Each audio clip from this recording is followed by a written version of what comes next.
Ito ang birthday ng kasamahan niyang si Sir Campo sa July 19 at ang dalawa pa niyang kapamilya, ang asawang si Raymond Santiago na pareho ang karawan sa July 20 at si Baby Santino sa July 19. We're gonna happy birthday for Christine. At the same time, it's na rin niya.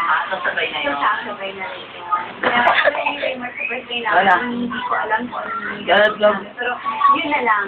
Ang sino daw ng itlog! Yan ang pinakamalaki time event. Ito sa Kamalilian Network. Ang isa walang